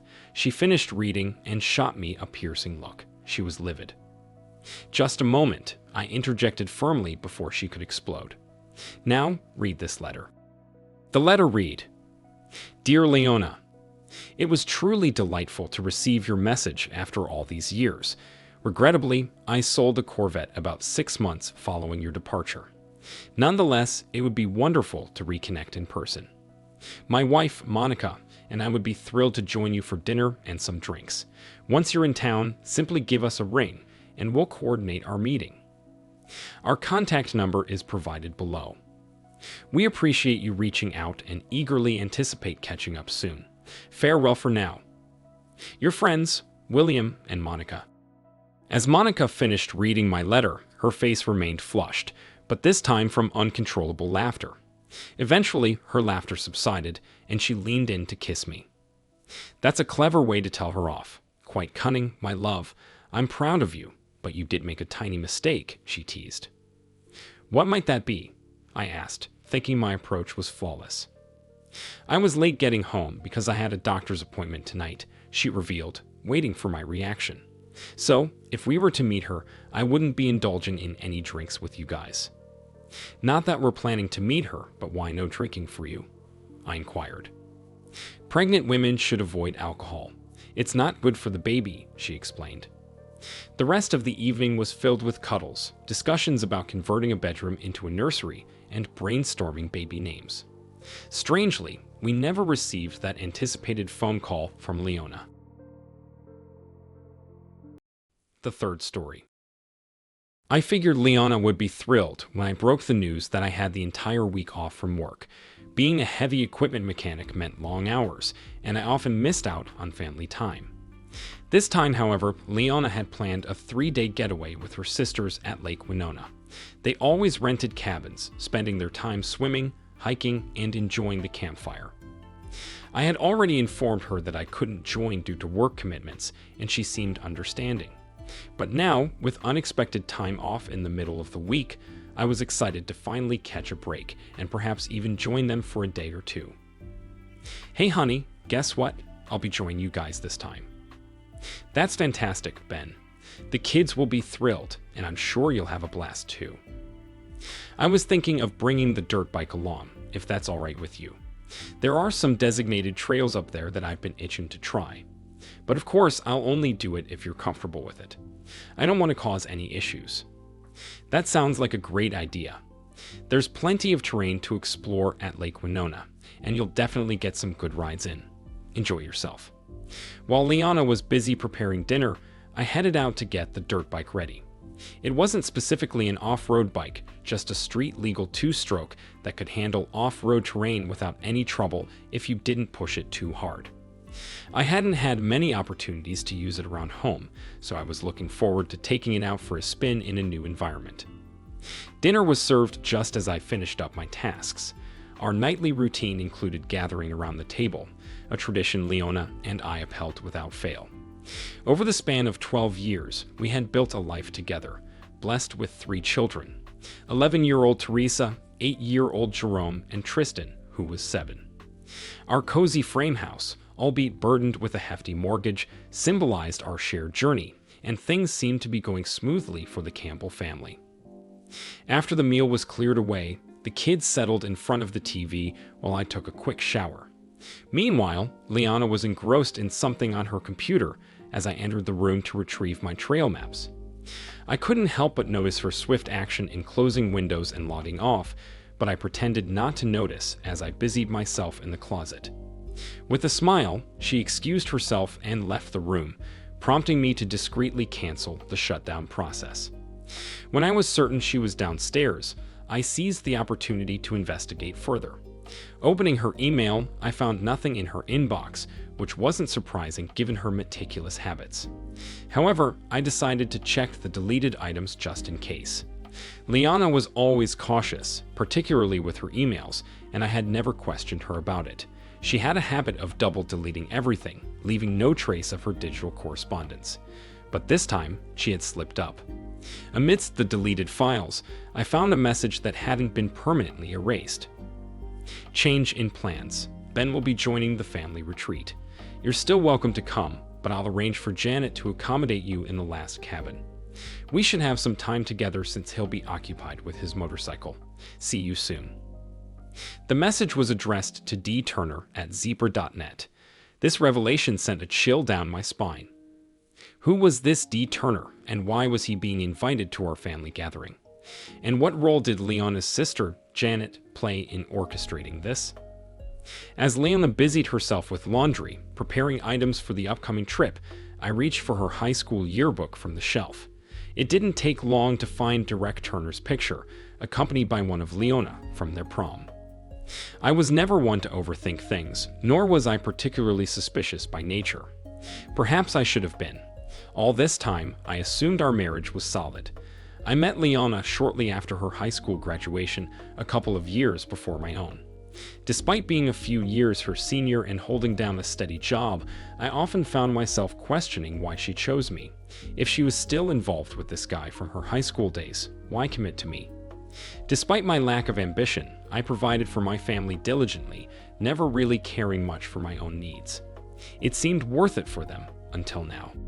Despite not being naturally drawn to children, I adored my own. I'd go to great lengths for them, simply because they were mine.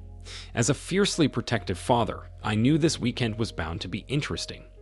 The kids wasted no time heading down to the lake, leaving me to unload everything, including the motorbike. Liana's sister Linda showed up with her 4 kids, while the youngest sister, Deborah, arrived with her 3 little ones. Unfortunately, Linda's husband Gerald couldn't make it, so it appeared I'd be the odd man out for the weekend, aside from the mysterious extra guest in the end cabin. As we settled in, I couldn't help but notice a dark green Tahoe parked nearby. After a quick lunch, I announced my intention to go for a ride. With the bike prepped and the video camera in hand, I set off. The bike's noise would surely reassure Leona that I wasn't sneaking back. After idling for a while, I shut it down and walked back to the campgrounds. The sisters were engaged in conversation around the picnic table, while the kids scattered about. Then, a tall, handsome man, presumably the owner of the Tahoe, approached the table, warmly greeted by all the women. After a brief exchange, he wandered off towards the cabins and changing rooms. Sensing something amiss, I began to follow, only to spot Leona leaving the table and heading in his direction. Derek, as I later found out his name to be, discreetly entered the ladies' area, with Leona trailing not long after. Quietly, I slipped into the adjacent space and activated the video camera, though I didn't even bother removing the lens cap, as there was nothing to see. Pressed against the dividing wall, I strained to catch their conversation. "I apologized, Derek. I had no clue Ben would be dropping by today. I'll make it up to you somehow. He'll likely be zooming around on his motorcycle most of the time, so we just need to keep an eye on the kids." "No worries, Leona. I get it. A tad disappointed, but I'm sure it'll still be fun. They're planning a little sing-along tonight near the cabins. I'll sneak down to the lake, and we can have a swim like the old days. Linda will keep Ben entertained. I'm not sure I can wait that long." "Oh, you impatient thing. Let's see, I think I can pamper you a bit to hold you over until dark." There were sounds of clothes being removed, and then there were the sounds that finally convinced me that my wife was cheating on me at this very moment. "Okay, Derek, that's enough for you until tonight. I need to get back to my sisters." I sat there in disbelief, my heart heavy with a mix of sorrow and resignation. Catching Leona in the act was a blow, albeit not entirely unexpected, given my own underhanded tactics. I lingered in the bathhouse for another 10 minutes after their departure, grappling with the weight of what I discovered. The whole situation felt overwhelmingly bleak, and I despised the suffocating grip of depression that enveloped me. Though I failed to capture any video evidence, the camera did record 10 minutes of their conversation, providing an audio testament to the betrayal. Returning to the bike, I embarked on a lengthy, rugged ride, seeking solace in the rush of wind against my face. Confronting Leona seemed like the logical course of action, but it clashed with my non-confrontational nature. In truth, I lacked any discernible approach to conflict resolution. For 12 years, I'd harbored the illusion of a blissful marriage, only to realize I was merely a provider, a convenient presence in my wife and children's lives. Spending the afternoon exploring the beach area, I found myself drawn to its serene landscape. A grassy slope led down to the water's edge, flanked by rocky outcroppings and dense woods. A fire pit stood at the center, waiting to be ignited. While Leona, Linda, and Deborah ventured off on a hike to a nearby waterfall with the children, I took the opportunity to meticulously prepare the fire pit. Gathering wood, arranging kindling, and stacking dry logs with care, I ensured everything was primed for a roaring fire. With few others around to notice, I worked unnoticed, my thoughts consumed by the betrayal. Upon their return, I enlisted Jerome and Tristan's help in fashioning roasting sticks from the surrounding woods, a secret treat for later. Their excitement bubbled over as we kept our plans hushed, while I entrusted Teresa with bags of marshmallows, reiterating the evening's sweet indulgence. As evening descended, we all gathered around the picnic area, enjoying a satisfying supper as the children began to wind down. Linda, unusually chatty, stuck close to me, peppering me with requests for trivial assistance and exuding an extra layer of friendliness. Though I kept a watchful eye on Leona, I tried to maintain some semblance of subtlety. As the sun dipped below the horizon, leaving us bathed in the soft glow of moonlight, a debate ensued over our evening plans, with ghost stories edging out as the favored activity. Amidst the deliberation, I suddenly realized Leona had vanished, leaving Linda at my side, regaling me with elaborate details about her husband Gerald's kitchen renovation. Despite her efforts to engage me, my thoughts were elsewhere, prompting my eventual excuse to retrieve the video camera from the cabin. Linda didn't seem overly concerned, as my destination was in the opposite direction from the lake. In the darkness, the prospect of capturing any video seemed futile, so I abandoned the camera and instead grabbed 2 cans of charcoal lighter and some matches. Stealthily maneuvering behind the cabins, I descended the slope to the beach without alerting Linda to my departure. Guided by the faint moonlight, I approached quietly, noticing 2 figures in the water and a blanket strewn on the grass nearby. Leona and Derek had left their clothing and towels on the blanket. With precision, I lifted the corners of the blanket and carried it over to the fire pit. Dousing the wood with charcoal lighter, I placed the blanket on top and added more fluid. With a swift motion, I ignited the pile and leaped back just in time, though not without singing my eyebrows and arm hair as the flames erupted. The fiery spectacle served as our signal.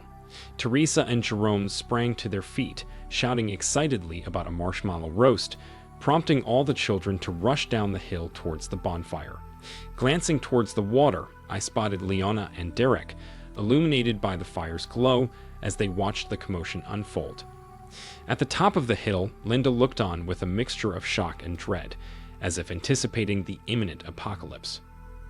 The children eagerly dispersed around the crackling fire, with Jerome doling out sticks and Teresa overseeing the marshmallows. Leona attempted to conceal herself along the edge of the dock as I approached with measured steps, my gaze fixed on her companion. "Hello, Derek. I'm Ben, Leona's husband. Pleasure to finally make your acquaintance," I greeted him calmly, though his response was noticeably flustered. Turning to Leona, I offered assistance. "Would you like a hand up the ladder so you can join the kids by the campfire?" "No, damn it. Just go fetch our towels from the blanket," she snapped. "Apologies, dear. I'm afraid I repurposed the blanket, towels, and clothing to ignite the fire. Impressive blaze, isn't it?" I replied with a hint of satisfaction. "No, Ben, no. Why on earth would you do that? How are we supposed to get out of the water?" Leona protested. "I'm sure Linda will be more than willing to lend a hand." "I, however, am headed home," I retorted coolly. Passing Linda on the dock as I made my exit, I ascended the hill unnoticed. Retrieving my jacket and the videotape from the cabin, I proceeded to sabotage Leona's SUV by removing all 4 valve stems with the valve stem tool from my dirt bike kit. Knowing she wouldn't be able to fix it until the following day, I then attempted to tamper with Derek's Tahoe, but the petcock proved stubborn. Resorting to brute force, I struck it thrice until it shattered. With the Chevrolet conveniently unlocked, I reached inside and retrieved Derek's registration from the glove box. While Leona could potentially use one of her sister's cars, I wagered she'd hold out for her own vehicle. I powered down my cell phone and departed the campsite astride the dirt bike, the uncomfortable journey ahead stretching out before me. Despite the discomfort, I made slow progress, stopping periodically to refuel the bike and mix the gas and oil. Thankfully, the late hour meant the roads were relatively clear as I pressed on, enduring the long miles ahead. Along the way, a green Tahoe sped past, emitting telltale white vapors from beneath. 10 miles later, I spotted Direct Turner on the side of the road, tinkering under the hood, oblivious to my passing as I continued towards the next gas station, cursing the bike's limited fuel capacity. After refueling and grabbing a cup of coffee, I perused Derek's Tahoe registration, noting his residence in Pottsville. Without delay, I charted a course, arriving in less than an hour, only to spend another hour locating his modest frame house just south of town. With Derek likely to be absent for some time, I made my entrance by breaking a kitchen window and slipping inside. In his bedroom, I found a makeshift computer setup, rummaging through the desk drawer for a nut driver to dismantle the CPU and extract the hard drive. Spotting a CD album containing a trove of discs, I seized it along with the hard drive before departing. Less than 2 hours later, including another fuel stop, I was back home, grateful for the ample space of my Pickup's King cab as I stowed away my belongings. After gathering personal papers and documents, I sought refuge in a motel on the far side of town, the clock ticking past 3 a.m. With a busy day ahead, I settled in for some much-needed rest, knowing tomorrow would bring its own set of challenges. Despite my exhaustion, I found myself up bright and early. It took some time, but I managed to access Derek's hard drive. His files contained a treasure trove of emails exchanged between him and Leona, stored both in his documents folder and his inbox. While I didn't have the luxury of reading them all, I skimmed through a few to grasp the essence of their correspondence. It was evident they had been intimate, yet surprisingly, their exchanges lacked any derogatory remarks about me. On the contrary, there were compliments, with Leona praising my handyman skills, to which Derek expressed admiration. The CDs presented another enigma. There were no explicit photos, just countless snapshots of them together, engaged in various activities. One set depicted Leona with short, dark hair during her pregnancy with Teresa. The next set showcased her auburn locks during Jerome's pregnancy, and finally her long, dark hair during Tristan's pregnancy. In each picture, Derek beamed with paternal pride, a painful reminder of their shared history. With resolve, I embarked on the necessary tasks. Bank accounts and credit cards were closed, and I resigned from my job, collecting all due vacation pay and sick leave. Life insurance policies were cashed in, and cell phone services canceled. Utilities were scheduled for disconnection by week's end, ensuring no loose ends remained. At the family doctor's office, a nurse took a DNA swab, with instructions to forward the results to my lawyer. Later, at the lawyer's office, I completed divorce paperwork, instructing Samuel to offer child support only if paternity was confirmed. I left a modest sum in the checking account for Leona and her children, along with signed power of attorney forms for any legal matters. The house I offered to her, with the condition that she handle the payments herself, and I even signed a power of attorney form to facilitate its sale should the need arise. The journey from Yuba City to Reading felt like a world away. Despite having enough funds to sustain myself for a while, the need to find employment gnawed at me, a means to stave off the encroaching sense of restlessness. I was acutely aware of the messes I'd left behind, including a pending breaking and entering charge in Schuylkill County. Yet I couldn't bring myself to care too much about the legal obligations I'd abandoned back home. My attempts to lay low were feeble at best. I knew eventually I'd have to update my car registration, driver's license, and insurance, risking exposure in the process. Even banking and employment posed potential pitfalls. Each morning, I observed gangs of men congregating on designated street corners, seeking day labor opportunities.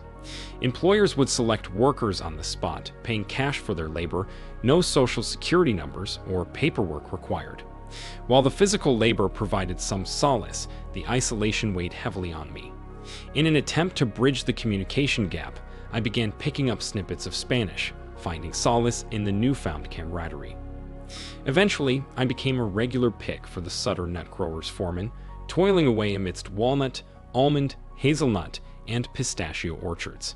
The work was demanding yet straightforward, affording me peaceful slumber at night.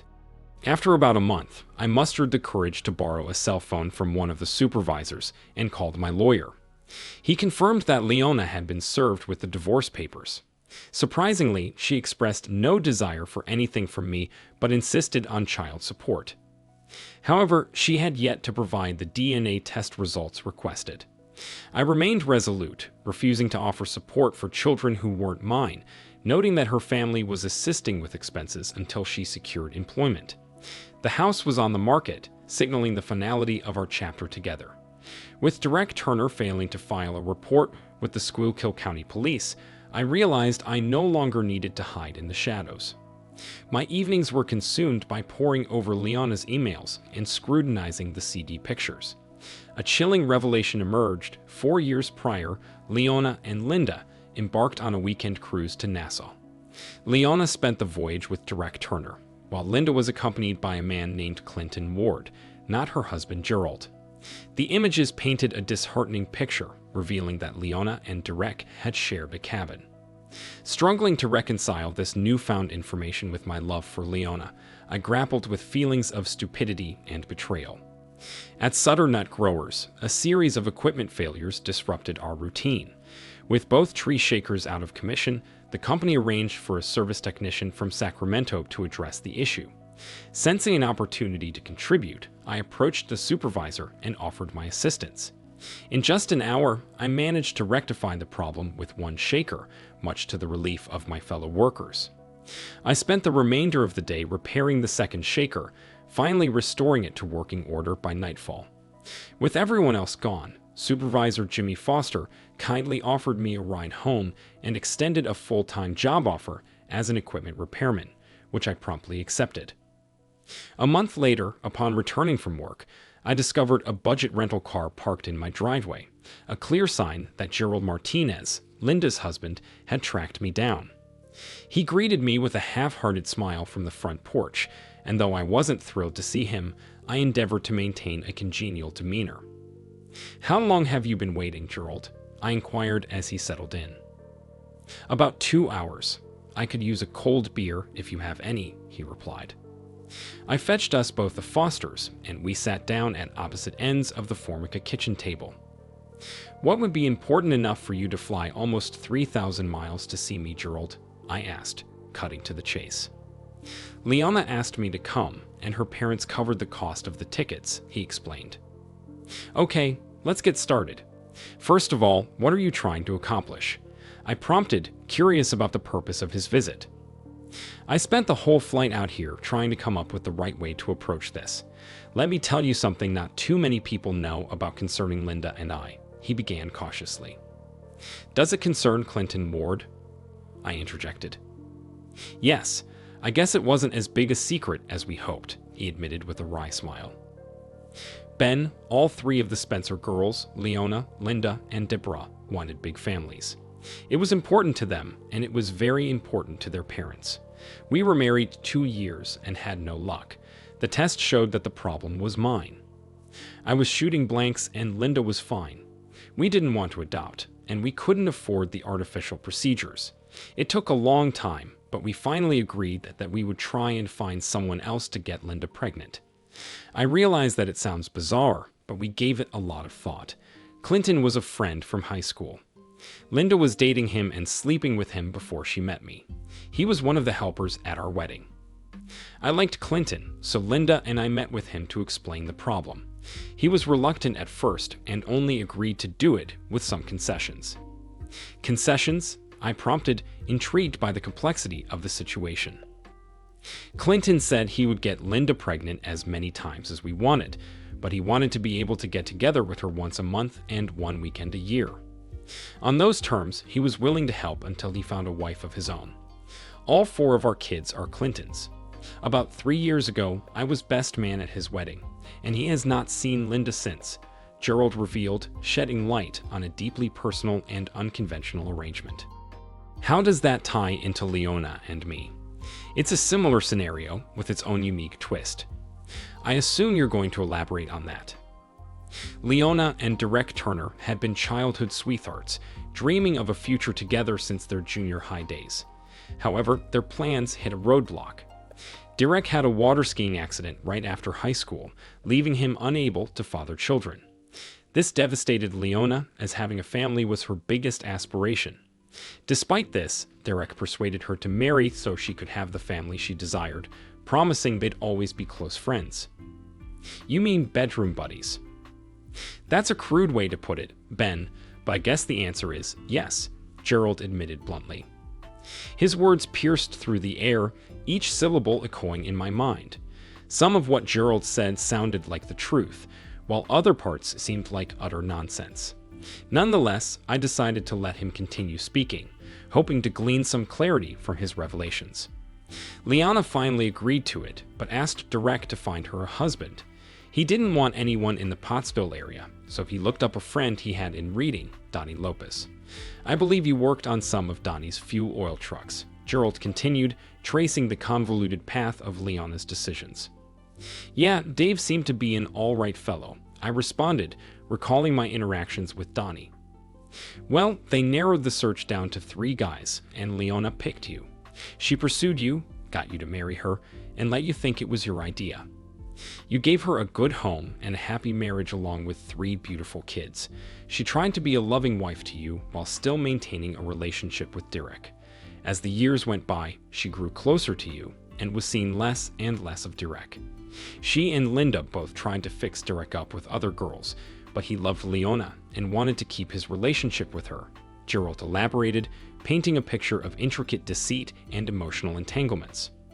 With a deliberate motion, Gerald retrieved an envelope from his coat pocket and slid it across the table. Inside was a DNA report bearing the letterhead Schuylkill Scientific Labs. Rather than a formal form, it was a simple letter stating that I was the biological father of our 3 children. My eyes flickered between the report and Gerald, searching for answers. Is that it, Gerald? I questioned, a tinge of skepticism coloring my tone. Well, Leona broke off all contact with Derek right after you left. She made the decision that it was better for her and the children. She hoped that with Derek out of her life for good, you would reconsider the divorce and come home, Gerald concluded, leaving me to grapple with the weight of his words. I fetched 2 more beers, the silence between us thick with unspoken thoughts. As I stared at the paper Gerald had slid across the table, I couldn't shake the feeling that his elaborate tale was nothing more than a concoction of half-truths and fabrications. Leona's motives for marrying me remained as elusive as ever, and Gerald's narrative did little to clarify them. What time is your plane back, Gerald? I finally spoke, breaking the silence. I have to be at the Sacramento terminal by 8. I'll have just enough time to drive down there and get the rental car checked back in, he replied, his tone resigned. I really appreciate you coming all the way out here to explain things to me, Gerald. You probably could have done it on the phone, but I guess being face-to-face is more effective, I acknowledged, attempting to convey gratitude despite my skepticism. Is there anything you want me to tell Leona or the kids when I get back home? I know she is hoping for some good news. She was really devastated when you left, Gerald offered, his concern palpable. I can't think of anything right now. Give them my best, and tell them I'll be thinking about them. I replied, my words tinged with a mixture of longing and uncertainty. I accompanied Gerald to the car, sensing his disappointment at my lack of reaction. His narrative had been intriguing, especially his confession regarding his own relationship with Linda. Yet, despite the compelling nature of his story, too many inconsistencies left me skeptical. While I harbored deep affection for Leona and yearned to mend our fractured relationship, I knew that reconciliation couldn't be rushed. I craved more information, more answers that could explain and perhaps even improve our situation. As Gerald drove away, I couldn't shake the feeling that his journey across the country for a brief conversation seemed excessive, leaving me with more questions than answers. The next day, I dialed my lawyer's number from California. Samuel, this is Ben Campbell out in California. I greeted him. I don't hear from you often enough, Ben. What do you need? Samuel responded. First of all, did you ever get any official results back on the DNA paternity tests? I inquired, hoping for some clarity.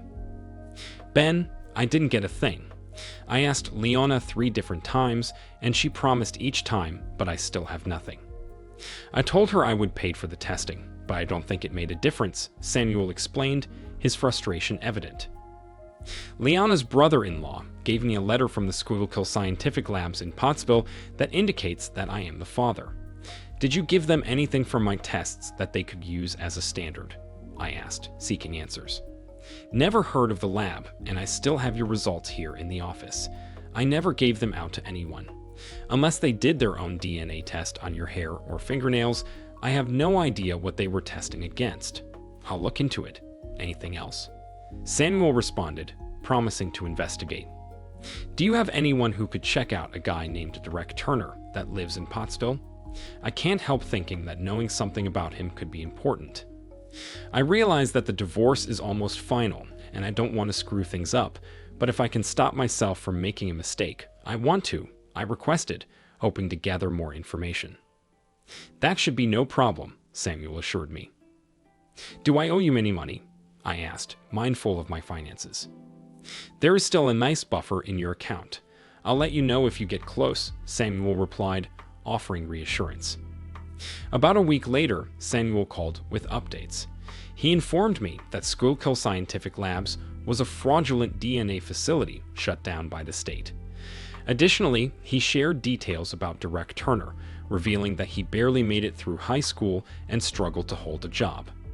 Despite being reported as a nice person, Derek's intelligence was lacking, and he had recently been fired from his position as a fuel truck driver, facing difficulties finding employment in the Pottsville area.